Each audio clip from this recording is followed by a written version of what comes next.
All right, everybody, welcome back to another episode of the Lasting Learning Podcast. I am super pumped you are here because today, oh man, today you are in for a treat. Today you get to hear an absolute rock star. You get to hear a guy who I was first introduced to in Nashville, Tennessee. This is a guy that blew up Lower Broadway. No, it's not Tim McGraw. No, it's not Luke Bryan. It's even better than that. This is a guy that's going to completely revolutionize your world. He's going to transform your thinking. He is just going to make life make so much sense to you. This is a guy who I am super pumped to call friend. He is killing this life right now. He's killing it at work. He's just killing it in everything he's doing. And right now, as I'm talking to him, he's here in my state of Michigan. I want to welcome Nathan Maynard. Nathan, welcome to the Lasting Learning Podcast. I'm super glad that you're here. Hey, Dave. Thanks for having me on. Absolutely. Hey, man, do you mind just introducing yourself to people out there that don't know you? I mean, I know Sure. every single person out there has heard of Hacking School Discipline, or they've read that book because literally it's everywhere. But people might not necessarily know that you are that guy or one of those guys. But introduce yourself. Who are you, man? What are you doing? Yeah. So my name is Nathan Maynard. I'm from Indianapolis, Indiana. I've been doing restorative practices since around 2008. I got started in the juvenile justice field. I worked in a residential treatment care center, and then I started out working with some populations of students there. Loved restorative practices, loved what I was doing. And then I got really lucky because what I ended up happening was a lot of probation officers started to call me up and say, hey, this kid's getting in trouble at school. Can you go talk to the school? So then they started to send me in there. And what I would do is really do some of these repairing the harm, restorative conversations with the admin or the teacher that, the student affected, and really trying to keep them from suspension, especially some of that, those populations that were going through that juvenile justice field. At that time, I started getting really interested in education, and I decided to say, like, hey, I want to take the steps to become a school administrator. So then I started working in Lafayette, Indiana. I applied for a position. I was lucky enough to get it. And, I moved up to that admin position pretty quickly because the position opened up. And then at that time, I started to utilize some of my social emotional learning stuff that I've been building up with some of the students or the kids that I was working with at the residential treatment care center. And then I started implementing these restorative practices. At that time, I started to notice that it was really making a difference on every level of the student. If it's a student that's doing excellent and something small slips up, or a student that might need a little bit extra attention, it was helping all these different students out. So I was like, man, this is really working. So then I started to help out some different area schools in Lafayette, Indiana. And then at that time, I was contacted by some people through Purdue University. And Purdue University wanted to open up their first high school. They were going to call Purdue Polytechnic High School. They said, hey, Nathan, do you want to move down here from Lafayette to Indianapolis and help us open up this high school? And I was like, well, absolutely. I heard about their mission. Their mission was to help underserved and underprivileged youth get into college or a good career. And I was like, that's my passion. Let's do it. So I moved down to Indianapolis and helped open up that school as one of the school administrators. I was the dean of culture there. So I came up with that title because I really wanted to focus not just on student discipline, but creating a good, healthy culture for that building. So I was the dean of culture there. After the first year, we decided to, we needed some help around curriculum and building this stuff out because we had a really innovative model. So, we got lucky and we hired this guy named Brad Weinstein, and I didn't know him at the time. And then when I met Brad, he's been doing a lot of stuff around mindfulness and just, classroom management stuff because he's been a teacher for, I believe 11 years, then a principal, then that network position. So him and I started collaborating together a lot, and he was hearing about a lot of stuff that I was doing that he's been doing before. He's like, hey man, we meshed up really well. He showed me this Google spreadsheet that he had, and he was like, hey, I developed this when I was a principal at the school, and Brad's a really analytical thinker. So I was really pumped up to look into it. I started talking around what that spreadsheet would look like if it started having more restorative components with it. So we started building out that spreadsheet and going from there. And then at the same time, Brad was like, hey man, so I know this guy named Mark Barnes. He's with Timeston Publication. He's given me a book deal. And he's like, and I want to write this book. And, but the more I'm talking to you, the more I'm hearing this type of stuff, I'm thinking about scrapping that idea completely. Because he was going to do something around the Genius Hour that he's been developing as a teacher. He's like, I really want to focus on what you're doing and what I've done in the past and, collaborate around that. the stuff that I've been doing with those students in the probation department and the resident treatment care center, and then transition that into education, as well as what he's had. So we decided to, pitch our proposal to Mark Barnes, and he decided to take us on. And we were extremely excited, pumped up to write this book. At the same time, like I said, we were developing the spreadsheet, trying out with a couple different schools, started getting some really good, people to come back and say it was going well. And then, while we were writing the book, I was in Chicago, and I was at a 4th of July party with, my family and a couple other families around that area. And there's a guy there named Jason Lewicki. And I started talking to him about this really cool spreadsheet that I made. And I was like, how can I make sure it's, safe and secure with students' information on it? There's a lot of schools around Indianapolis that are asking me about this spreadsheet. What does this look like? And he goes, well, you should turn it into a software. And I was like, oh, a software? And he was like, yeah, you should turn it into a software program. I'm like, well, I don't have the money for that. I don't have anything like that. And he goes, that's what I do. I work out at MIT, and I'm the senior software engineer. I can help you turn this into a really cool platform. And I was like, well, what would that cost? And he's like, well, how about we just do business together? So him, Brad, and me decided to, all take equal amount of chances and started this business up called Behavior Flip. And we turned that spreadsheet into a software program. We launched that out with a couple different schools to do some prototyping, get some information back. It started going really well. So then we went sort of public with the company. And right now we're in just under 60 school districts. We're in 59. And then at the same time that software is coming out, our book was finally ready for print. So we were really pumped up about Hacking School Discipline to come out. And I was like, man, I got 2 really cool projects that I never in my wildest dreams would have imagined having come out. So then I had the software and the book at the same time come out. And lucky enough for us, the book started getting a lot of traction. And I think the book started getting a lot of traction because it had such a nice mix of ideas from what Brad's perception was, my perception was, and sort of combining those and giving educators really tangible ways to start helping and supporting all students, not just tier 3 students, not just tier 1 students, not students that might be labeled as at risk per se. I was helping all the students. So we decided to, continue to push out that book, and then it started becoming more and more popular. And then at the end of my 2nd year at Purdue Polytechnic, I decided to talk to my admin team, and I bowed out of that position to sort of pursue this macro goal of traveling around and helping schools around restorative practices. It's something I've been doing since 2008, and I was really pumped up to do that. And then at the same time, having this software program that really sustains restorative practices and helps with communication and, just really builds up, all those different levels of communication around restorative practices with the school. So, that's me in a nutshell. This is going to be the easiest interview ever, man. Cause you're just throwing it out there. I love it. I love it. Yeah. I'm going to circle back to some of the stuff that you talked about, because I'm sitting here just taking notes on a lot of this stuff. And so much of this I know about you, but I think a lot of it has so much value to the people that are listening to this, or maybe hearing you for the very first time. So if it's okay, I want to kind of circle back to Absolutely some of the beginning stuff you talked about. You talked about how you got your start in the juvenile justice system. So yes. I got to imagine teenage Nathan probably didn't grow up saying that's what you wanted to do when you grew up, or is it? Like, how did you end up there?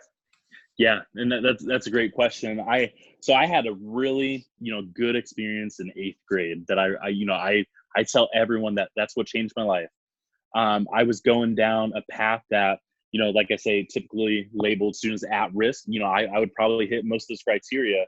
I was struggling in school a lot. Didn't have a lot of didn't really care too much. My grades were pretty low. I had quite a bit of referrals down the office, suspension, some stuff that was piling up. I just had not a lot of investment in the school or even at home at that point. I was going through a lot of, stuff on both sides.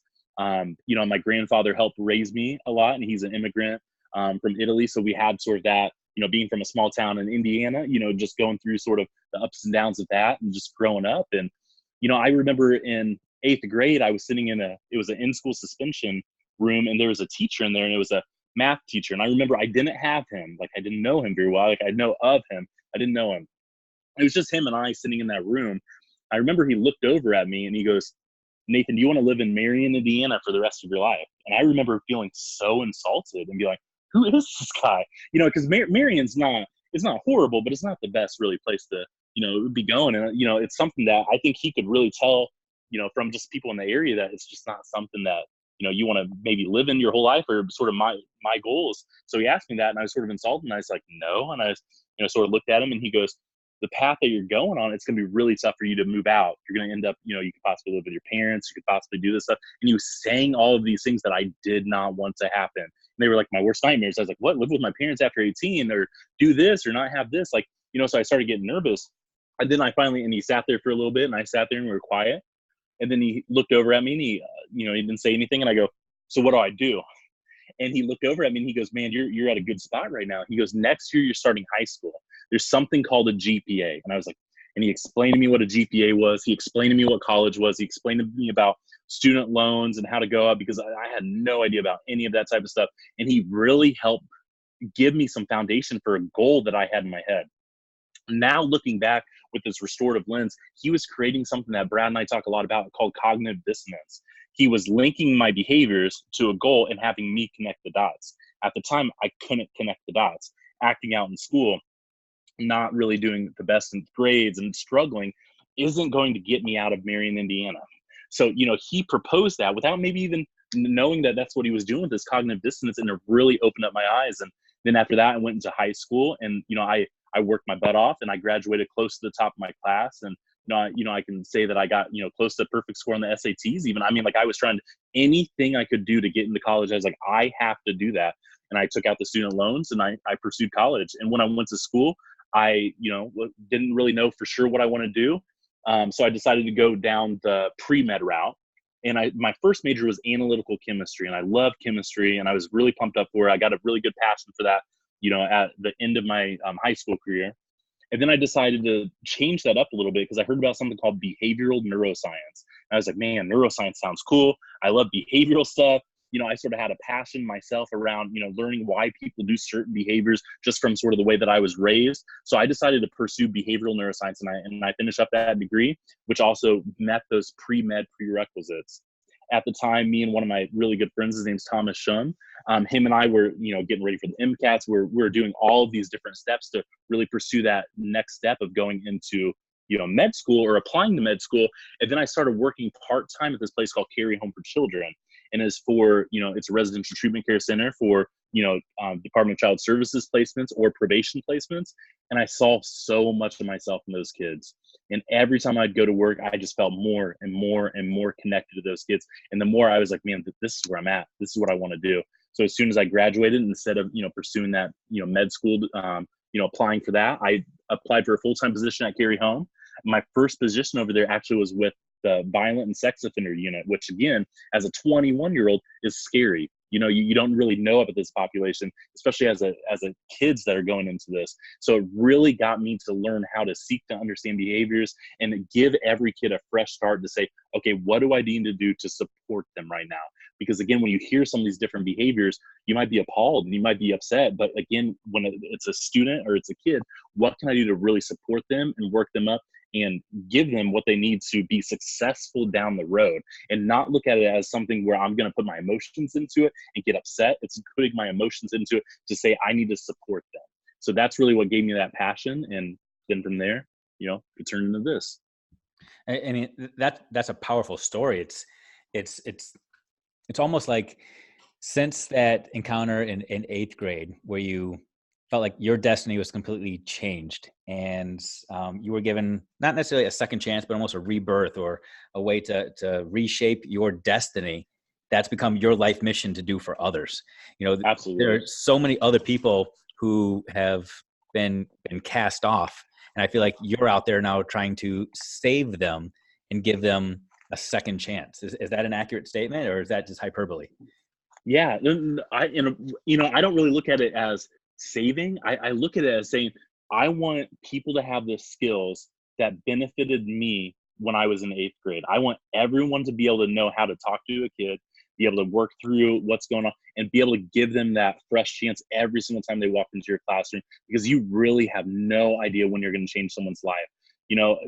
Even seeing my, where I'm at right now and talking, around, the nation, and even traveling overseas and talking to people around restorative practices, I think no one in their right mind would have predicted that in eighth grade or seventh grade or sixth grade or any of these grades where I was, really not in it to win it at that time. So I think that, I want to communicate out to educators. One, you never know when you're going to change someone's life. You really, truly don't. every single day that you even smile at a kid and say their name, you're making an impact. The more positive impacts we can make on kids, the more we're going to change their perception of the school, of the society, of everything. So it's about building those relationships up. And then my second biggest mission is I want to give them the tools that I've tried to utilize and perfect over the years that I've seen that's worked, and teach them to as many people as I possibly can. And, I travel around all the time, and I love talking to people and sharing, the stories about, anecdotes that I've worked through and what that looks like, and hearing other people's story, because I really, truly believe iron sharpens iron. When I'm listening to other educators talk, I'm hearing what works best for them. And that's something that other educators need to hear from.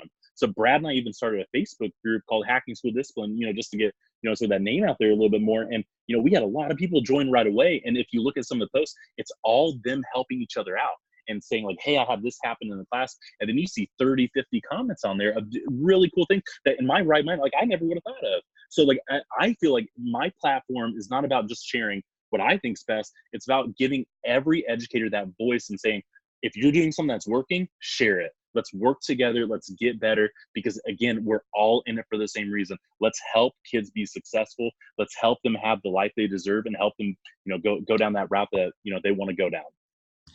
I mean, again, so much power and value there. I feel like one of your amazing gifts is how you grow things exponentially.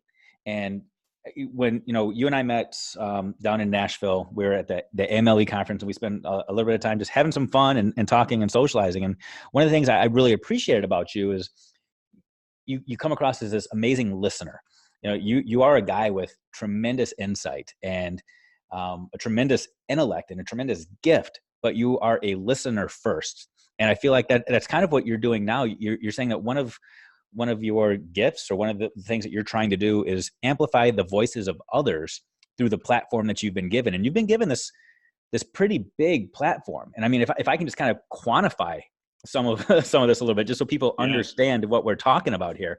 So Hacking School Discipline, it's a book that has sold lots and lots and lots and lots and lots of copies. So when I say lots of copies, I mean, like bestsellers list since it's come out, like just, it is in every state. How many countries is this book in right now? Yeah, I think it's in like over 50 countries. It's in 5 continents right now, 4 different languages. I mean, think about it. I know. I can't even. This isn't To Kill a Mockingbird. This is a book about hacking school discipline. Just the title alone is provocative, but there are a lot of books out there about classroom management and getting kids to behave. But this is a book that, I mean, it has taken off, and it's taken off because, the content is good, but I would argue it's taken off because of the message that you are able to transmit. I mean, like you said, you work with a lot of people and you speak to a lot of people. And I think a lot of people appreciate the fact that you listen to them and truly embrace them, and you hear their concerns, you hear their struggles, and you respond with tangible fixes, true ways to fix things that are, you don't just provide platitudes. You don't just give these big universal statements and say, do this and it will help everybody. I mean, you listen to their unique needs, and you make sure everybody feels valued with their struggles, because these are struggles that educators, parents, other students, I mean, we all have, and you recognize that and embrace it. And you're like, let's fix this together. I mean, it's pretty sweet. Yeah. So right now you are in Grand Rapids as we record this. Yes. You're working with some schools there. And before I recorded, you were kind of just telling me some of the work that you do. So let me just to paint the picture for those teachers that are out there. The PD that you provide to teachers, it's not just you get a microphone and you stand up on a stage and tell people, go out there and love kids, give them a high five and a fist bump to start the day, put up classroom norms in your room, and rearrange the seating chart every day, and everything's gonna be fixed, right? It's a little bit more than that. A little bit more than that, yeah. Talk through a little bit. What does your model look like? For sure, yeah.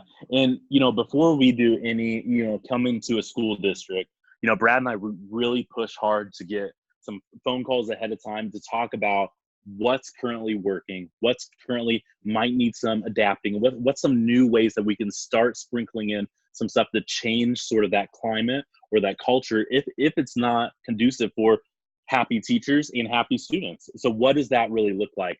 We start out and we look at MTSS or RTI models and say, okay, because again, I can write an MTSS or RTI model with restorative, components on every single tier, proactive ones, reactive one, build that out and make that really, really cool. But that's not where some schools are at.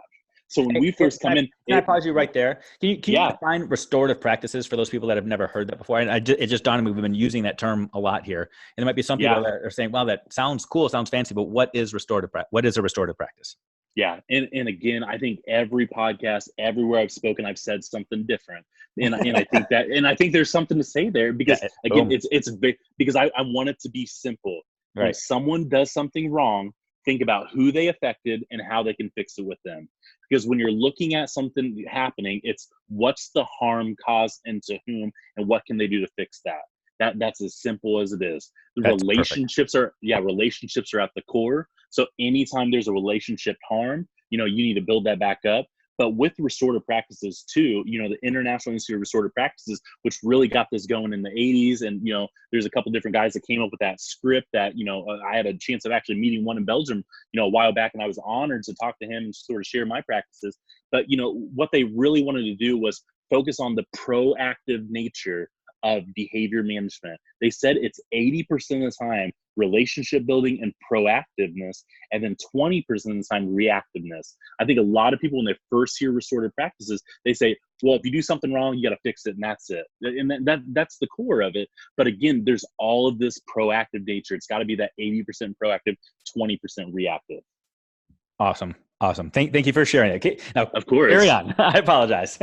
No. Yeah, you're fine. You're talking about your PD model and what it looks like.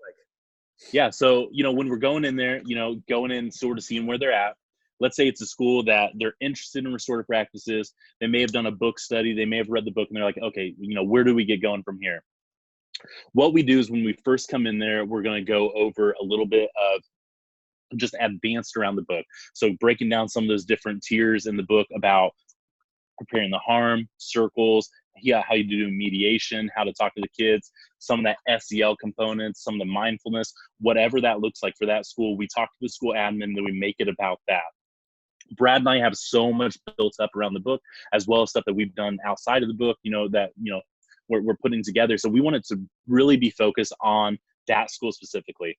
After we get that sort of, mindset shift about talking about, okay, this restorative lens, this trauma lens, let's look at the students and say, they're not giving me a hard time right now. They're having a hard time right now. So let's talk about what that looks like. After we do a couple of those foundation days, get them going, some of the schools that we work with, Brad and I work with small cohorts of teachers and the admin. We really focus on the cohorts of the teachers with those proactive natures, that's building up their circles, what that looks like, and how to keep good relationships in their classroom, especially when a student starts to act out. What does that look like to maintain that relationship and hold them accountable? And then with the school admin, we talk a lot about that reactive nature, those 20%. So, even in the school district that I'm currently in right now, I show them what a restorative justice conference looked like. I show them what a mediation looks like with a student escalated.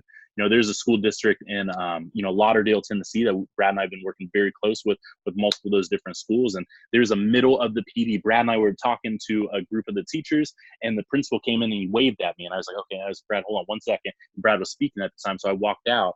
When I walked with that school admin, I walked into the office and there was a student, crying, visibly upset, pacing back and forth. And then he pulled me out and he said, I don't know what to do with this student. He's like, can you help me? I spent about an hour and a half with that student. We talked to his girlfriend. We talked about 3 other kids from the class. It was a large situation where, he told me at the time he was ready to suspend 3 different students for that situation. That's just what he was going to go to based off of, a kid walking out of class and going this and, all these different escalating factors.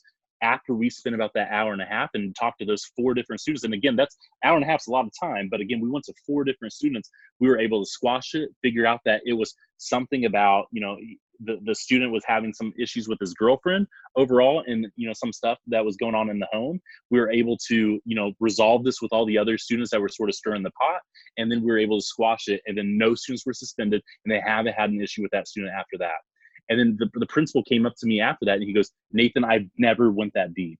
And he's like, I've never looked at a situation like that. And I go, you have to look at every situation as like you're a detective. You got to seek to understand. Look at behavior as a form of communication. What is going on? What is precipitating? What is driving this? What else is happening? And when you start looking at that with that lens of seeking to understand, these conversations start to flow really easy. And like you were giving me, a shout out, and I really appreciate it, David, being a good listener. That's the same thing I do when I'm talking to a student. I ask a lot of open-ended questions. I drive that sort of conversation because I sort of know where I would hope it to go. But at the end of the day, I let them talk. I want them to have this voice, and I want to figure out what's going on. There's been so many times over the years that I've gotten wisdom because I thought I knew what was going on with the student. I thought I knew all the factors. I thought I knew everything. And then it turned out I was incorrect. And I've learned from that. So now, instead of me assuming and me saying, well, it's because of this or it's because of that, I ask them questions. I drive that conversation and give them that platform to talk. And then I slowly ask more and more questions to seek to understand when I see in a situation. And then I can react to it in the proper way. If I look at a situation and I assume I know what's going on, I know what misbehavior they did, and then I give them a suspension or, something where it's a punitive nature, that's just putting a Band-Aid on the problem. And what we know is students that are getting suspended continually get suspended over and over and over again because the Band-Aids aren't fixing the issue. What you have to do is you have to dive in deeper, but you can't assume. You have to ask them those questions. That's so good. There are so many people out there that use time as the crutch for poor decision making. They'll say, like you said, I don't have the time to sit down and have that conversation with that kid. I don't have the ability to go as deep as you did.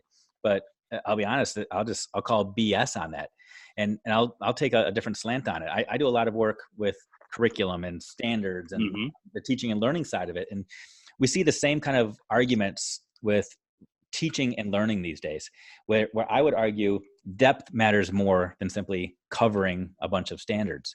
And when we simply cover a bunch of standards, we get the teachers that end up having to teach nouns every single year because kids have never learned it. Or we're still teaching them their times tables in 8th grade because they never learned it back in 2nd grade because we just plow through things. It's the same thing that you're talking about right now with student relationships and student behavior. If we don't take the time to go deep and get to the root of it and really provide some intensive interventions, then we are going to continue to do the same thing every day, every year. And that hour and a half that you could have invested one time will turn into an hour and a half over the next 3 months as that child keeps coming down to the office and you keep suspending, keep making the same phone calls and keep doing the same things over and over again. So you do have the time, and you need to use that time proactively, like you said, as opposed to reactively, because the time's going to be the same no matter how you slice it. Exactly. Oh, that's powerful. I mean, it's wise. Well said. Well done. Thank you. So what is next for you, man? I mean, this year has been, it's been crazy, has it not? Yeah. Oh yeah. And like, I've always loved working with kids. As soon as I, came out of school and I started doing this, I've always loved working with kids. And I never would have pictured any of this. I mean, like, even to have my name on a book, I mean, that's such an honor, and you're an author, you understand that, and I was just so happy to have it. I put my son's name in the book, Asher, like, I was just pumped up to have this book out there and some of my thoughts and be like, man, someone's going to pick this up and read this. And that's something that I came up with. That's something that I've been doing. And I was just so, over the moon about that. And then the book started getting traction and, started to, more and more people decided to, check it out and start purchasing it and reading it. And I mean, like, in all honesty, I mean, I'm still awestruck. There's so many mornings that I wake up and I'm like, man, am I really in Michigan right now? Or am I really over here talking to these educators? I'm like, my life's really changed, but I'm so honored. I'm so blessed because, I want to continue to spread this message as much as possible because I really, truly, I believe in it from, the moment that I learned about restorative practices and I started seeing it, I knew that that's that component. I've heard so much stuff about trauma. I've heard so much stuff about, all these other factors that are all real and they all need attention. They all need, these components. But what's this tangible stuff that teachers, educators, parents can do after they see this stuff? What can they do to offset implicit bias and disproportionality and look at the student for just, what is going on, and that's what restorative practices offers. It offers this lens to say, it's no longer putting your emotions into it. It's saying, somebody did something that they shouldn't have done. Let's hold them directly accountable for it, but let's do this in a way that builds them up and builds up our culture in that community at the same time. So I really think my next endeavor, I mean, I would be honored to write another book. And, Brad and I have talked about, what we would include in it. And there's been some really cool things that we've been sort of piloting out, some alternatives to suspension that's been showing some really great data around it. But again, it's so new. I want to build that up to get some really good data, because I don't want to push out an idea that's not fully baked. I want to show them and say, this is something that we've been trying and this is something that's working. Some of these different things, I started out at the high school I was the dean at, and now I'm trying it with some different area schools, here in Michigan, even a school in Tennessee. And I want to see what it looks like. So instead of having a kid go to in-school suspension, sitting there by themselves and not really doing anything, not working on any social emotional learning, not working on, communications, relationships, academics, anything, what can be in the middle of that? What can happen? Brad and I are developing some stuff with alternatives to suspension that's going to really use restorative practices. And it's something that's not too time consuming, because we know even with the school admin, you don't have time to sometimes do a 2-hour conference or, what this looks like. So we're coming up with some ways to really help that out. So I really think that, writing another book down the line would be such an honor to put out some of these messages and show some of the data behind what we're currently doing. And, with the software too, it's been such an honor to have the software and be able to go to schools and be like, hey, this is something that can really help out with that communication and really keep count of what it looks like. Doing restorative practice since 2008 and being a data nerd myself, I love to see the recidivism, see what's going on with certain students and certain behaviors, and see what interventions are working, which ones aren't working. Now I have something that I've developed that automates all of that makes it so easy. So then the teacher can quickly log something on their phone. It gives them that chance to repair the harm with the student. So then it lowers down that anxiety when you're telling a student that something's even being documented. Because we know that, especially with oppositional defiant students, or a student that might have anxiety or just plain opposition, when you tell them something negative, sometimes they react to that extremely. There's been, I'm sure you could say 100 situations being an educator, me too, about, where it turned into something small, like, hey man, you forgot to wear your belt today, and that's our dress code, into something crazy big, really quickly. Now, using restorative practices and saying, hey, you forgot your belt, you can fix it by doing this. It lowers down that anxiety. And that's what our software does. If a student acts out in the class, hey, we did this preview warn, consequence, you still continue to do this behavior, I have to put that in behavior flip. But if you stay after class, I can tell you how to fix it. They hit this little orange button and it nulls that event out. So then that doesn't go towards one of these targeted restorative interventions. So it puts the power back on the educator in that classroom, and it keeps them accountable in that classroom. And, our best feedback that we've gotten really good feedback from parents and students and admin, but it's from the teachers. Teachers are loving it because it's something that puts that power back into their hands. And it's not something where, a software company contacted Brad and I and said, hey, sprinkle some restorative practices in this. This is something that we built from the ground up, him and I. And we had Jason help us out. So it's really cool to see sort of our baby of behavior flip go into so many schools and so many people interested in using it to help them support restorative practices. So there's probably some people out there hearing this right now that are saying, "Ooh, give me that," because when this is going out to the world, it's second half of the school year, and people right now teachers are losing their minds. They're holding on for dear life. So where do they get some? I mean, Hacking School Discipline, Amazon, probably the easiest place. How do they get in touch with you? How do they get their hands on Behavior Flip? How do they find out more? Yeah, so behaviorflip.com, we have a blog on there.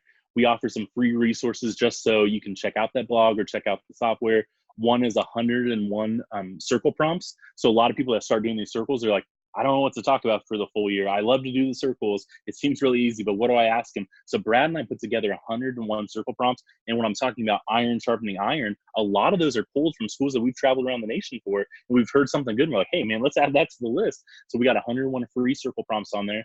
We also have a free book study that's on that behaviorflip.com on that blog. Because again, we want to get our resources out there to as many people. When it comes to, selling books, selling behavior flip, that's cool. That's great. That's going to help us really get some stuff to help us scale and get more people into this field and helping out. But at the end of the day, whatever I can do to support an educator, and we know budgets are tight, we know money's tight, but we want to help.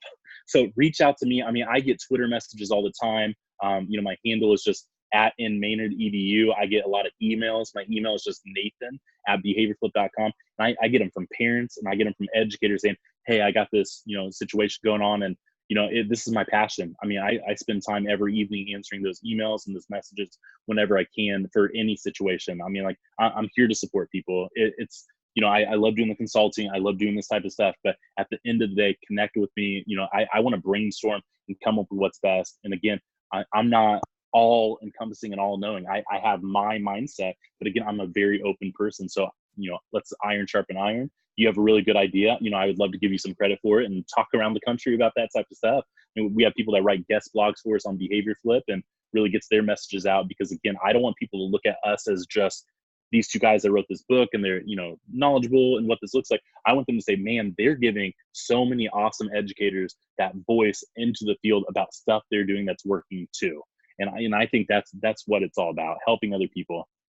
And for anybody that doubts your approachability, man, I am a testament to it. I remember I was just sitting there at a table, minding my lonesome, when you and Brad came up and tapped me on the shoulder and was like, hey, are you that guy? I was like, and then boom. Yeah. And next thing I know, we're down having a good old time on Lower Broadway. I mean, you're just a real dude that just loves people and loves life. And I really do. I appreciate that so much. I appreciate it, man. So, you've covered a lot. You've covered a ton here about what you do, what makes you tick, your story, and what you're doing now. And we've come to that moment where I try to give everybody that comes on the opportunity to leave their parting message. It's our mic drop moment. Proverbially, now I want you to just picture everybody's pulling over in their car, they're listening to you, and they're saying, okay, I'm going to hear something right now that's just going to rock my world for the rest of the day. And they're going to be thinking about this and pondering it until the next time they listen to the podcast here. So this is your opportunity. No pressure whatsoever. Yeah, I don't feel any pressure at all. But change some lives with the next words you say. No. All right. What do you want people to hear or remember about what you're doing? Yeah, I think the core of everything is relationships come first. And that's with your coworkers, that's with parents, that's with students. You got to look at everyone and say relationships come first. Humans overall, we like to connect. We like to help each other out. It's slowly turning into this digital instant gratification world. And I read articles all the time about, what that looks like. But we got to focus on those relationships, because the more we have relationships, the more everything becomes easier in our own personal lives and anywhere. We've got to have people that just sort of supporting us, and I'm a testament to it. When I was growing up, I felt like I was pretty solo. I felt like I was pretty much on this island. And then all of a sudden I started to realize that I have a chance. I saw that light at the end of the tunnel. And then that's when people started building those relationships with me. And I want to teach people those skills and just focus on that. That's awesome. Well done, man. Well done. And just for full transparency, I'm talking to Brad here in a couple of weeks, and you just raised that bar. I don't know what in the world he's going to talk about. I know. Good luck, Brad. but we know that you really carry all of the work anyway. So he's just riding your coattails. So we'll let him do the same thing here. Nathan, I appreciate you so much. I appreciate the work you're doing, the mission you're on, the lives that you are changing. And I appreciate you taking some time from the road here just to share with all of us tonight, man. It is appreciated. Yeah, of course. Thanks for having me on. I really appreciate it. And Dave, I love connecting with you and talking to you and hearing about, what you're doing and your story. And I was like, man, this is a guy I need to be friends with. And, I'm just glad we, are staying in contact and talking and, and again, anyone else that wants to collaborate with us, with me, I'm sure with you, Dave, reach out to us, because again, let's help each other out. Let's get these messages out, support kids. That's it, man. That's it. We're all in it together for sure. For sure.